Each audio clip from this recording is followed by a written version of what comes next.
आज क्षितिज के तमाम साहित्यिक मित्रों का प्रेम विषयक इस परिचर्चा में सम्मिलित करते हुए मैं उनका हार्दिक स्वागत कर रहा हूं, अभिवादन कर रहा हूं और इस साहित्यिक सांस्कृतिक संस्था के प्रति भी आभार प्रकट कर रहा हूं कि इसने इतने गंभीर, जटिल एवं खतरनाक विषय पर चर्चा का आयोजन किया है। प्रेम, प्रीति, प्रणय, प्यार, राग, अनुराग, श्रद्धा, भक्ति, वात्सल्य, स्नेह जैसे चाहे जितने भी नाम दे लें, इनका आशय और अभिप्राय मात्र इतना है कि हमारे यह हृदय, हमारे मन और हमारे अंतर की निष्पृह, निष्काम और निर्दोष भावनाओं का किसी के प्रति अर्पण है, समर्पण है, निवेदन है। यह शब्द मनुष्य के साथ तब से जीवित है जब से मनुष्य इस धरती पर आया है। प्रकृति हजारों रंग रूपों में उसके सामने रही है। उसके जीव जंतु, नर नारी सभी एक दूसरे को किसी न किसी रूप में आकर्षित करते रहे हैं और यह आकर्षण प्रेम का ही एक नाम है। राष्ट्र प्रेम हो, व्यक्ति प्रेम हो, पति पत्नी का प्रेम हो, पिता पुत्र का प्रेम हो, नाम चाहे उनके जितने भी हो लें, वे सब हमारे उसी अंतर मन की निश्चल निष्काम भावना की अभिव्यक्ति है। नारद सूत्र में भक्ति के संबंध में जो चर्चा आई है उसमें कहा गया कि सही अनिर्वचनीयो प्रेम रूप, वहां ईश्वर को प्रेम रूप कहा गया है और तत्व चिंतकों ने ऐसा विचार किया है कि जो ईश्वर के प्रति हमारा प्रेम है, श्रद्धा है, भक्ति है, वही सचमुच में प्रेम है संसार के प्रति, सांसारिक जीवों के प्रति, संबंधियों के प्रति जिसको हम प्रेम कहते हैं, दरअसल वह माया है। यह अपने आप में एक विवाद का विषय हो सकता है क्योंकि ब्रह्म और माया दोनों एक दूसरे के साथ साथ चलते हैं, साथ साथ उनका अस्तित्व है। अगर ईश्वर ने इस सृष्टि का निर्माण किया है तो इस सृष्टि का भी कोई न कोई महत्व है और हम इससे भाग नहीं सकते। ऐसे में मैं कहना चाहूंगा कि एक श्रद्धा और भक्ति जो ईश्वर के प्रति है वह अलौकिक है, लेकिन वह उस ईश्वर द्वारा सृजित जो यह संसार है, यहाँ के जो सारे संबंध हैं, वे लौकिक होते हुए भी उतने ही सच हैं क्योंकि अगर लोक नहीं हो तो परलोक का चिंतन संभव नहीं है। अगर हम नहीं हों तो भगवान की भक्ति भी संभव नहीं है। इसलिए भक्त और भगवान कहीं न कहीं एक रूप होने लगते हैं। इस क्रम में मैं कुछ ऐसे कवि और शायर को उद्धृत करना चाहूंगा जिनके विचार इस संबंध में ज्यादा महत्वपूर्ण लगते हैं।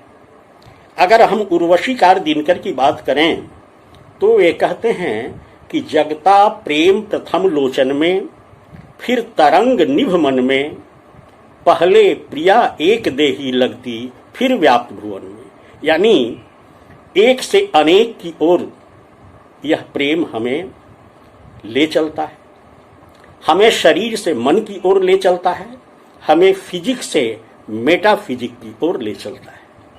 उधर उर्दू शायर जिगर मुरादाबादी कहते हैं कि एक लफ्ज मोहब्बत का इतना सा फसाना है, सिमटे तो दिले आशिक, फैले तो जमाना है।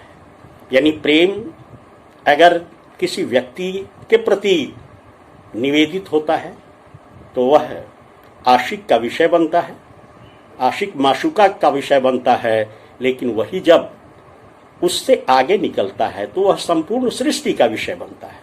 तो इस रूप में हम देखते हैं कि प्रेम लौकिक और अलौकिक दोनों रूपों में है। अलौकिक में हम उसे भक्ति का नाम देते हैं और लौकिक में वह पति पत्नी, प्रेमी प्रेमिका, पिता पुत्र, भाई बहन, राष्ट्र, अन्य चीजों के प्रति हमारे हृदय के समर्पण को सूचित करता है। तो इस रूप में दोनों में कोई विभेद नहीं, यानी हम हैं तभी ईश्वर का अस्तित्व है। अगर हम नहीं होते तो ईश्वर की अनुभूति कौन करता? अगर तुलसी नहीं होते तो राम का रामत्व कैसे सिद्ध होता? और दिनकर प्रश्न उठाते हैं ईश्वर के प्रति कि था अनस्तित्व सकता समेट, निज में क्या यह विस्तार नहीं, भाया न किसे चिर शून्य, बना था जिस दिन यह संसार नहीं। तो इस तरह का प्रश्न वाजिब लगता है। हम और अगर जड़ की ओर चलना चाहें तो पाते हैं कि लौकिक और अलौकिक ये दो जो प्रेम हैं वे ही इस पूरे संसार में अनेक रूपों में व्यक्त हो रहे हैं। शास्त्र भक्ति की बात करता है, श्रद्धा की बात करता है, लेकिन व्यष्टि से समष्टि की ओर बढ़ना भी वही राग से वैराग्य की ओर बढ़ने की प्रक्रिया है।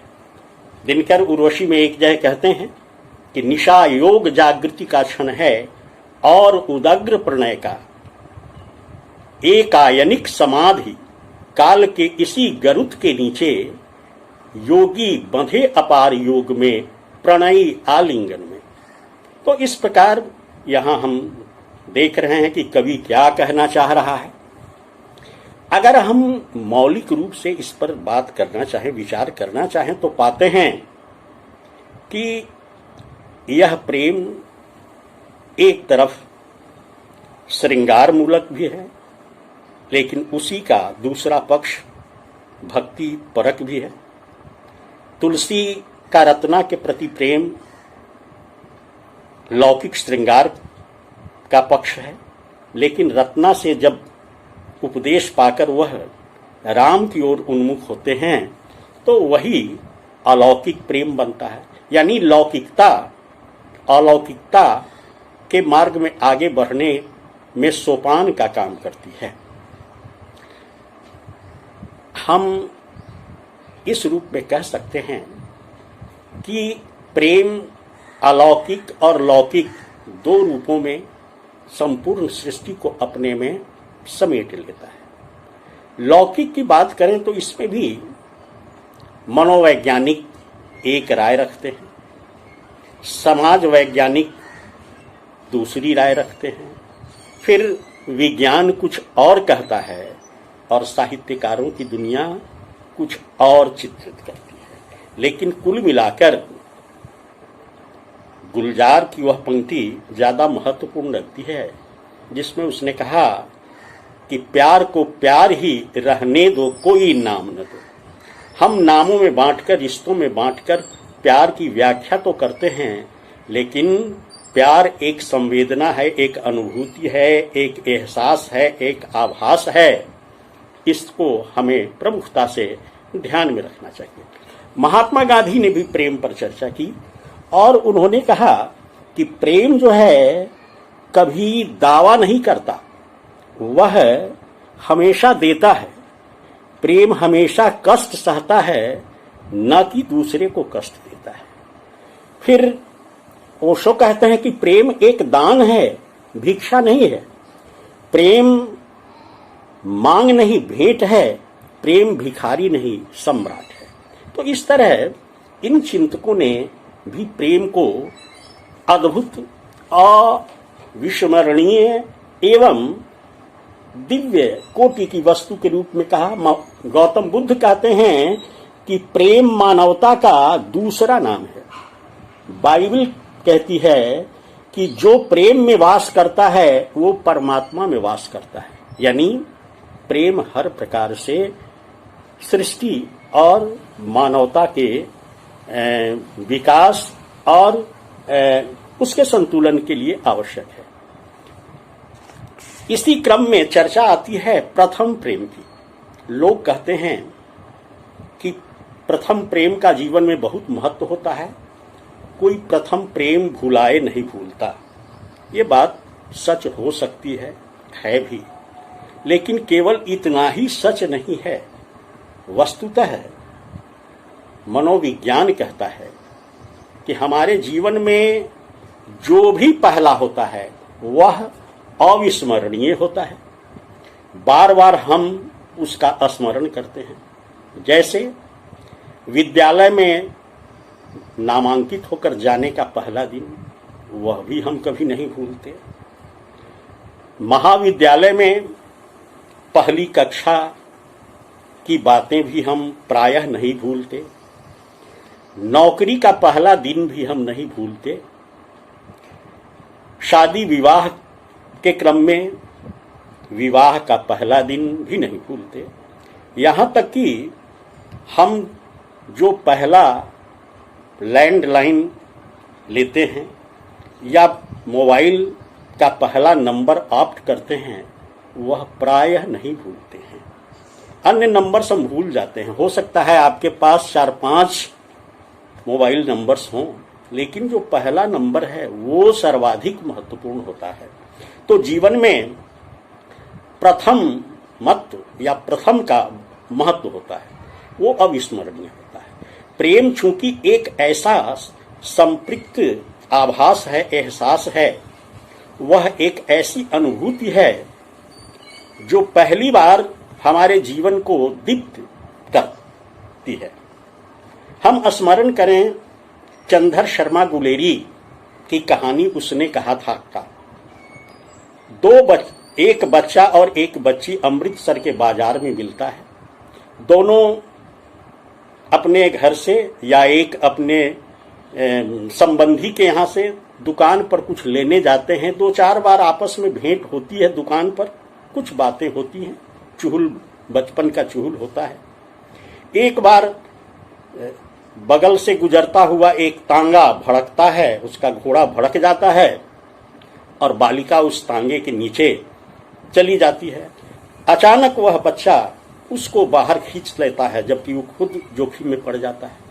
बात खत्म हो जाती है, लेकिन बात यहीं पर समाप्त नहीं होती, स्मृतियां बनी रहती हैं। वे ही बालक बालिका एक समय लहना सिंह एक सेना का सिपाही है और हजारा सिंह, बोधा सिंह ये उस बालिका के पुत्र और पति हैं। सरदार जब लाम पर जाने लगता है तो वह लहना को अपने घर पर बुलाए होता है साथ चलने को, और वह कहता है कि हमारी सरदारिन तुमको जानती है। उस समय सरदारिन लहना से आग्रह करती है कि तुम्हें स्मरण होगा कि बचपन में तुमने एक बार मेरी जान बचाई थी। आज मेरा पति और पुत्र भी मैं तुम्हारे विश्वास के साथ हिफाजत में छोड़ती हूँ, तुम इनकी रक्षा करना। तो यह विश्वास है, यह प्रेम की अंतरधारा है जो समय और परिस्थितियों के बावजूद बदल नहीं पाता है। इसी प्रकार एक बच्ची अपने बड़े भाई से पूछता है कि भैया प्रेम क्या चीज है। भाई कहता है कि देखो, तुम प्रतिदिन मेरे बैग से टॉफी चुरा कर खा जाती है, ये मैं यह बात जानता हूं, लेकिन फिर भी मैं प्रतिदिन टॉफी वहीं पर रखता हूं। यही प्रेम है। तो प्रेम क्या है, उसकी सूक्ष्मता को परिभाषा में बांध पाना बहुत ही मुश्किल काम है। फिर भी लोग तो हैं कि परिभाषाएं गढ़ते हैं, उसमें समेटने का प्रयास करते हैं। और जो प्रथम प्रेम की बात है, तो कहा जाता है कि स्त्रियां प्रथम सहवास, प्रथम संतति का एहसास जिंदगी भर नहीं भूलती है। जिंदगी में प्रेम की जो पहली फुहार उसने महसूस की, उसको भी वह नहीं भूलती है। और यही हाल पुरुषों का भी होता है। इसके संबंध में एडिना महल्ली नाम की एक रिलेशनशिप विशेषज्ञ हैं, वो कहती हैं कि हमारे दिमाग में एक हिप्पोकैम्पस होता है। उस हिप्पोकैम्पस में हमारे मन की बहुत सारी कोमल संवेदनशील जो स्मृतियां हैं वे जमा रहती हैं और गाहे बगाहे वे आकर हमें जगाती हैं, कुरेदती हैं, अतीत का स्मरण दिला देती हैं। तो इस रूप में वो भी कहते हैं। हमने प्रेम की दुनिया में एक नाम जो बहुत ही प्रसिद्ध नाम सुना है, वह सेंट वेलेंटाइन का, और उसी पर वेलेंटाइन डे भी बनता है। लोग कहते हैं कि संभव है सेंट वेलेंटाइन ने खुद प्यार नहीं किया, लेकिन संसार के प्यार करने वालों के लिए उसने प्यार के अधिकार की लड़ाई लड़ी और उस अधिकार को सुरक्षित रखा और प्रेम के अनेक रंग और रूप उसने लोगों के सामने प्रकट किए। यह कभी भी भ्रम का विषय नहीं होना चाहिए कि पति पत्नी, प्रेमी प्रेमिका या नर नारी के बीच का संबंध ही प्रेम है। प्रेम अनंत है, प्रेम अथाह है। आप चिड़िए को दाना चुगाते हैं, यह आपके मन का प्रेम है। आप गिलहरी को दाने देते हैं, यह भी आपके मन का प्रेम है। आप पशु पक्षियों के प्रति मन में एक आकर्षण, एक आह्लाद महसूस करते हैं, उनकी चिंता करते हैं, उनकी सुरक्षा करते हैं, उनको दाना पानी देते हैं, यह भी एक प्रेम है। कोई राष्ट्र के प्रति अपना सब कुछ न्यौछावर करता है, यह भी उसका राष्ट्र प्रेम है। कोई समाज के दीन दुखियों की सेवा में अपना संपूर्ण जीवन लगा देता है, यह भी प्रेम ही है। और हम अपनी जैविक आवश्यकता के अनुसार विपरीत लिंगी के प्रति आकर्षण होते हैं, शुद्ध मन से आकर्षित अगर होते हैं, हम उसके प्रति मन में शुभकामनाएं रखते हैं, उसके अहित की कामना नहीं करते। वह प्राप्त हो या न हो, लेकिन हर प्रकार से हम उसकी मंगल कामना करते हैं, यह भी प्रेम है। तो प्रेम जो है हजारों रंग में, बल्कि फैज अहमद फैज के एक शेर को उद्धृत करते हुए मैं कहना चाहूं कि उसने कहा कि न गुल खिले हैं, न उनसे मिले हैं, न मैं पी है, हजार रंग में अब की बहार गुजरी है। तो प्रेम तो हजारों रंग में है। जैसे एक शायर कहता है कि वो तो खुशबू है, हवाओं में बिखर जाएगा, मसला फूल का है, फूल किधर जाएगा। तो प्रेम एक ऐसा एहसास है, एक ऐसा आभास है जो सृष्टि के कण कण में परिव्याप्त है। हम कहां से और किस रूप में उसको बटोर लाना चाहते हैं, यह हमारे ऊपर निर्भर करता है। प्रेमचंद की कहानी ईदगाह हमने पढ़ी है और पाया है कि हामिद कुछ पैसे लेकर मेला देखने जाता है और भी बच्चे आते हैं। रंग बिरंग के खिलौने हैं, मिठाइयां हैं, बच्चे उसका आनंद लेते हैं। हामिद भी उन चीजों को देखता है, लेकिन हामिद के मन में एक दूसरी ही बात है। जब वह घर लौटता है तो अपने पैसे से वह उस बूढ़ी दादी के लिए एक चिमटा खरीद कर लाता है, जो बूढ़ी दादी को रोटी बनाते समय बार बार अपना हाथ जला लेना पड़ता था। तो उस दादी के प्रति हामिद के मन का वह प्यार जो है, प्रेम जो है, उस चिमटे के रूप में आया है और उसने अपनी इच्छाओं पर लगाम लगा दी। तो प्रेम में त्याग होता है, बलिदान होता है। उसमें यह सोचा जाता है कि हम कैसे किसको प्रसन्न रख सकें, किसी के लिए क्या हम कर सकें, क्या दे सकें। यानी प्रेम आदान नहीं, प्रदान चाहता है। प्रेम के विषय में हमारे हिंदी साहित्यकारों ने जो कहा है वह बहुत ही ध्यान देने की वस्तु है। हम स्मरण करें, बल्कि हिंदी से पहले जरा सा हम कालिदास की ओर बढ़ें। वे प्रकृति और प्रेम के बहुत बड़े चितेरे थे। मेघदूत में वे एक जगह लिखते हैं कि प्रेम या स्नेह क्या है और इसका अस्तित्व क्या है। तो उन्होंने कहा कि स्नेहा नाहु किमपि विरहे ध्वंसी नस्ति त्वभोगा इष्टे वस्तुन्युपचित रसः प्रेम राशिर भवन्ति। यह न समझना विरह अगन में जलकर प्रेम ध्वस्त होता है, इष्ट याद में रचा बसा रससिक्त घनित शाश्वत होता है। यानी प्रेम विरह से विघटित नहीं होता, विचलित नहीं होता, घटता नहीं।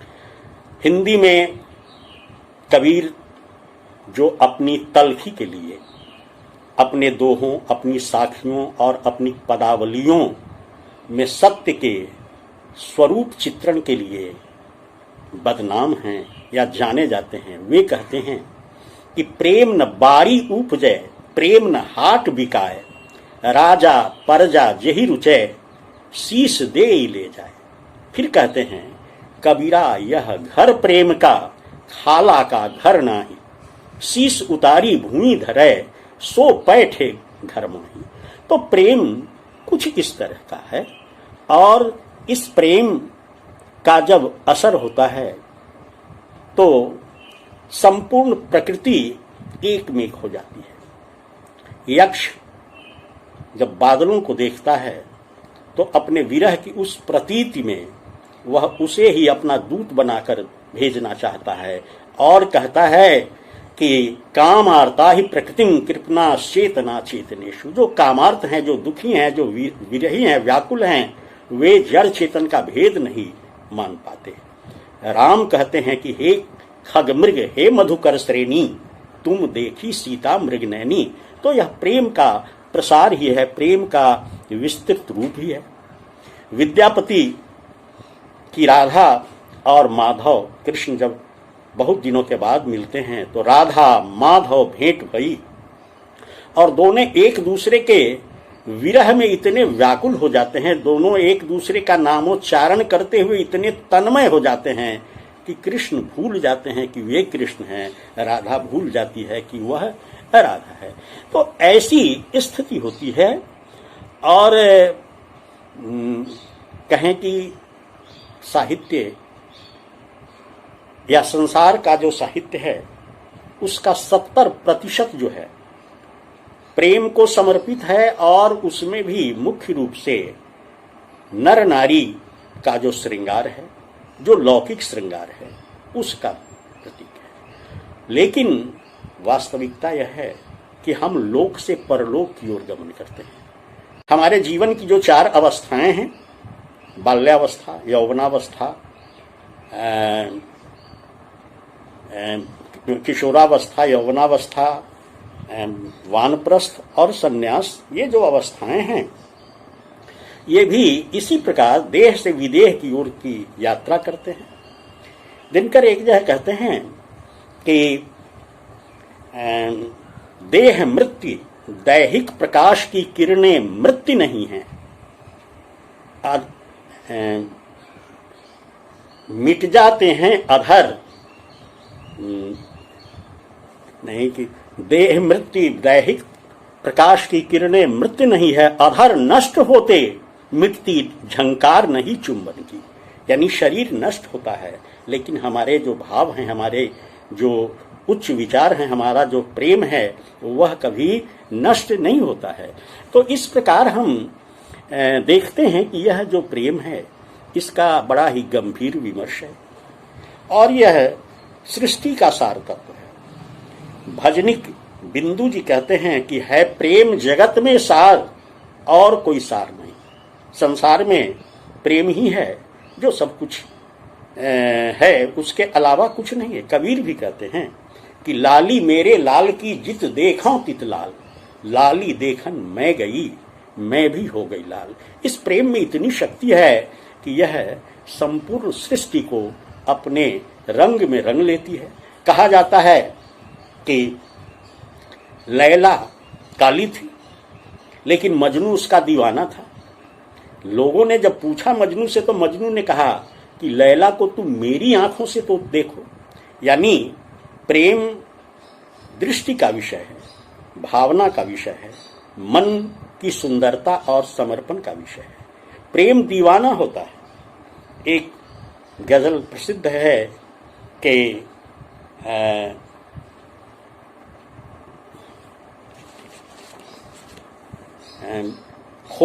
मिल जाए तो मिट्टी है, खो जाए तो सोना है। ये गजल जिसमें कहा कि बरसात का बादल तो दीवाना है, क्या जाने किस राह से बचना है, किस छत को भिगोना है।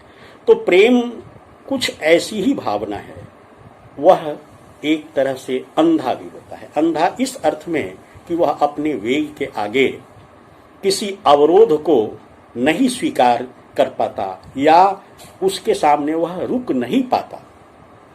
इस तरह एक कथा प्रसंग आया है या लोक कथा है। कहा जाता है कि मनुष्य की सारी भावनाएं एक द्वीप पर निवास करती थी। वे सब बड़े प्रसन्न चित्त वहां निवास कर रहे थी। एक दिन उस द्वीप में, समुद्र में एकाएक तूफान आया, ऊंची ऊंची लहरें उठने लगीं। लगा कि द्वीप जलमग्न हो जाएगा।